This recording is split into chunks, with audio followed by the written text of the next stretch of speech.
मातरम वंदे मातरम वंदे मातरम वंदे वंदे मातरम वंदे मातरम वंदे मातरम वंदे वंदे मातरम वंदे मातरम वंदे मातरम वंदे।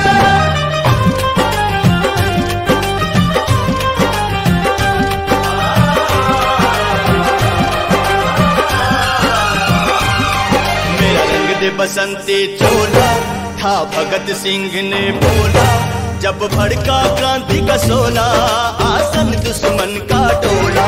आजादी